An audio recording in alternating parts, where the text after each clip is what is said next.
आज हम बहुत आसान से सवाल का जवाब देने जा रहे हैं। ये सवाल है दरअसल कि क्या अगर किसी व्यक्ति में कोरोना संक्रमण होता है तो दोबारा उसे ये संक्रमण हो सकता है या फिर नहीं।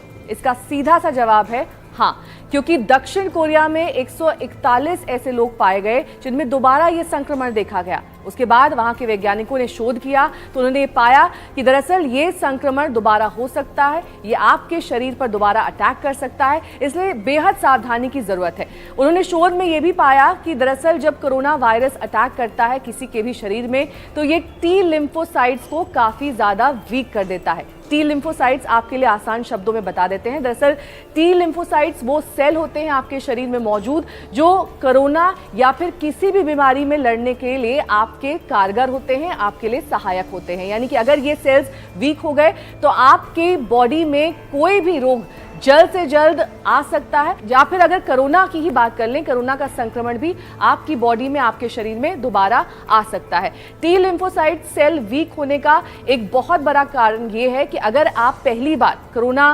वायरस से संक्रमित पाए जाते हैं तो ऐसे में कुछ दिनों के लिए ये वायरस दरअसल आपकी बॉडी में ही सो जाता है और ऐसे में जब ये सेल्स वीक हो जाते हैं, जब ये सेल्स काफी ज्यादा निष्क्रिय हो जाते हैं या फिर यूं कहें कि कमजोर हो जाते हैं, तब कोरोना वायरस दोबारा आपके शरीर पर अटैक कर सकता है। इसलिए बेहद जरूरी है कि लगातार सावधानी बरती जाए और बॉडी इम्यूनिटी, जिसकी हम लगातार बात करते आ रहे हैं, हम ये कह रहे हैं कि रोग प्रतिरोधक क्षमता आपको अपने शरीर की बढ़ानी चाहिए और तमाम उपाय करने चाहिए जिससे आपकी बॉडी इम्यूनिटी बढ़ सके। ऐसी कई सारे कारगर उपाय हमने आपको पहले भी बताए हैं, आपकी रसोई में मौजूद होते हैं। जो रोजमर्रा की चीजें आप खाते हैं उन्हें दरअसल आप अगर सेवन रोजाना करते हैं तो आपकी बॉडी इम्यूनिटी को बढ़ाया जा सकता है और ये टी लिम्फोसाइट सेल्स जो कि एक तरीके से इम्यून सेल्स माने जाते हैं, आपके लिए रोग प्रतिरोधक शक्ति का काम करते हैं, ये दरअसल लगातार एक्टिव रहेंगे अगर आपकी बॉडी इम्यूनिटी स्ट्रांग है। और साथ ही इस बात से भी आपको परेशान होने की जरूरत बिल्कुल नहीं है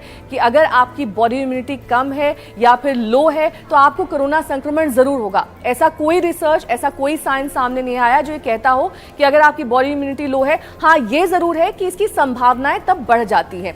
हम लॉकडाउन पार्ट 2 में इस वक्त हैं और ऐसे में सभी को कहा गया है कि सोशल डिस्टेंसिंग मेंटेन करें, अपने घरों में रहें। ऐसे में बहुत आसान से तरीके हैं जो आप अपने घर बैठे अपना सकते हैं और अपने घर में ही आपको रहना है, ये सबसे महत्वपूर्ण है।